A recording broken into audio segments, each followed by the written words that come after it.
Saludos al profesor Winder Montes para la Cátedra de Derecho Internacional Público de la Universidad Yacambú. Este es un video exposición de la unidad 1 que tiene que ver sobre los fundamentos del derecho internacional público. Entonces, ¿cuál es el contenido de la unidad? Es el que estamos mostrando aquí, que tiene que ver sobre el derecho internacional público, su evolución histórica, la fuente del derecho internacional público, las ideas, lo que tiene que ver con los tratados internacionales y luego el derecho internacional del ambiente y la Convención de Viena sobre tratados. De verdad que es un temario muy amplio como para tratar de comprimirlo en apenas 5 minutos, así que lamentablemente tendremos que dejar algunos temas por fuera. Empecemos.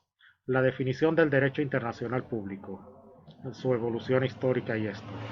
Entonces podemos definir esta rama del derecho como el conjunto de normas jurídicas que regulan las relaciones que se establecen entre aquellos sujetos que cuentan con personalidad jurídica internacional. En este caso estamos hablando de los estados soberanos y organismos internacionales reconocidos, y además hay otros sujetos del derecho internacional como la Santa Sede, los movimientos de liberación nacional, insurrectos, Cruz Roja, etc.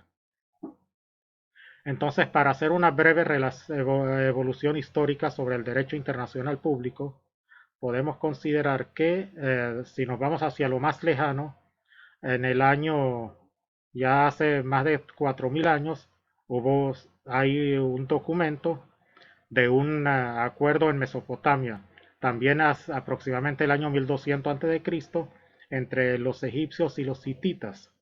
Pero bueno, si seguimos avanzando, ya el derecho internacional público moderno, que tiene continuidad, si se quiere, con la actualidad, con el derecho internacional actual, comienza con la Paz de Westfalia hacia los años 1600.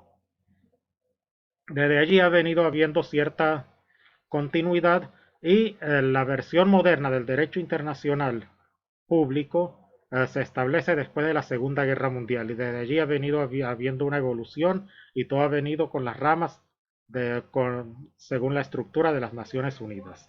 Entonces seguimos avanzando. ¿Cuáles son las fuentes del derecho internacional público?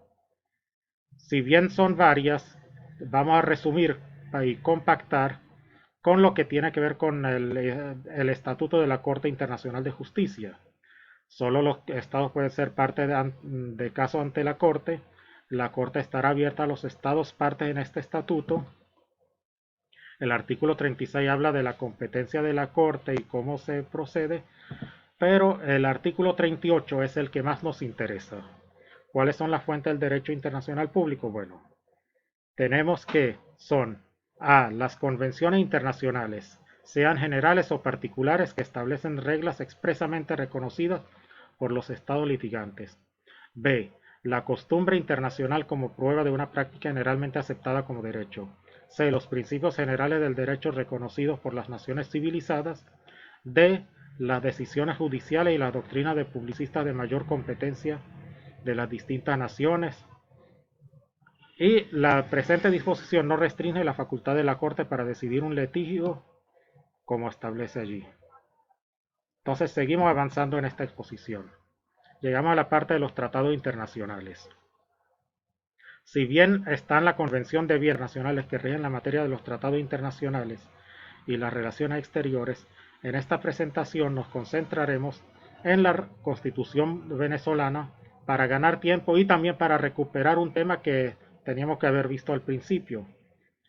De paso, en la Constitución hay varios artículos que se refieren, tanto en la parte de referéndum, se refieren a los tratados internacionales, en lo que tiene que ver con derecho humano, derecho a la salud y todo.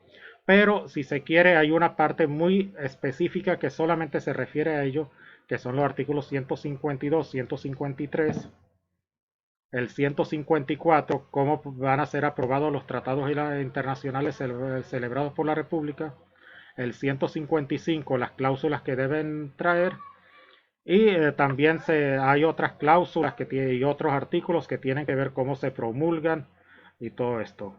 Bueno, entonces muchas gracias por su atención. Les ha hablado Simón Saba para la Universidad de Yacambú.